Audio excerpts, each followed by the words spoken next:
ब्रह्मांड का एक अटल नियम है, कर्म लौट कर आता ही है। आप चाहें तो पर्वतों के पीछे छुप जाइए, आप चाहें तो महासागरों की गहराई में उतर जाइए, परंतु कर्म का चक्र आपको ढूंढ लेगा। क्योंकि यह संसार किसी राजा के कानून से नहीं चलता, यह चलता है ब्रह्मांड के न्याय से।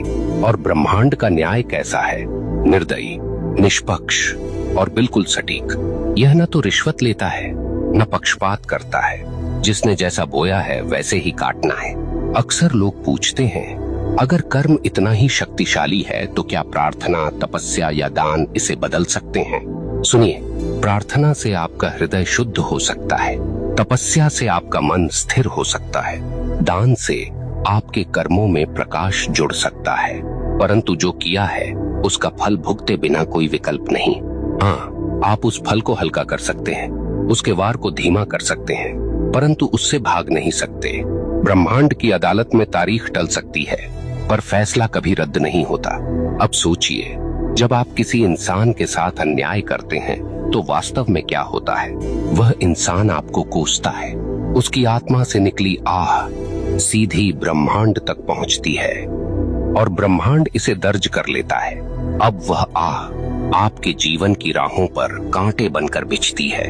कभी वह आपके काम बिगाड़ देती है, कभी वह आपके घर में कलह भर देती है, कभी वह आपके मन को बेचैन कर देती है। और आप सोचते हैं ये सब क्यों हो रहा है, पर आपको याद नहीं रहता कि आपने किसी और की राह काटी थी।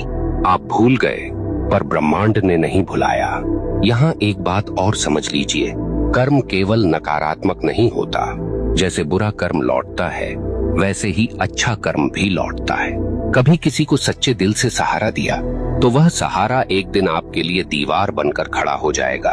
कभी किसी का दिल सच्चे भाव से खुश किया तो वह खुशी आपके जीवन में रोशनी बनकर लौटेगी। ब्रह्मांड का यह न्याय इतना गहन है कि वह एक छोटी सी मुस्कान को भी व्यर्थ नहीं जाने देता, और न ही एक छोटे से अपमान को। यहाँ मैं आपको एक कठोर सत्य बताना चाहता हूँ, आपका कर्म केवल आपकी वर्तमान जिंदगी को प्रभावित नहीं करता, यह आपके अगले जन्म तक जाता है।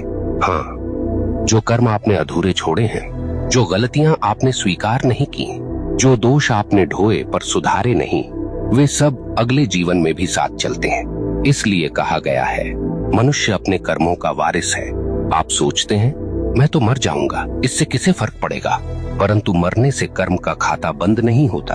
आपके शरीर का अंत होता है, पर आपकी आत्मा वही सब लेकर आगे बढ़ती है।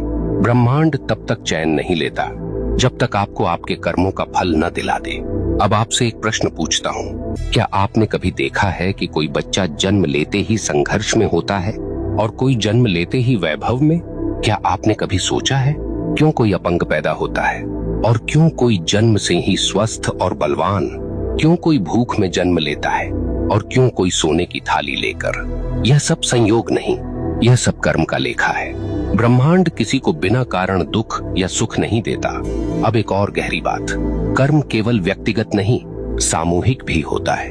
कभी आपने देखा है कि किसी पूरे समाज पर विपत्ति आती है, पूरा नगर डूब जाता है, पूरा गांव अकाल झेलता है, कभी कभी पूरे राष्ट्र पर संकट आता है। क्यों? क्योंकि उस समाज के सामूहिक कर्म का परिणाम वही होता है।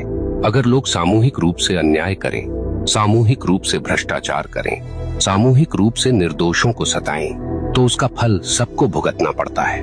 यही कारण है कि इतिहास गवाह है, सभ्यताएं उठीं और सभ्यताएं मिट गईं,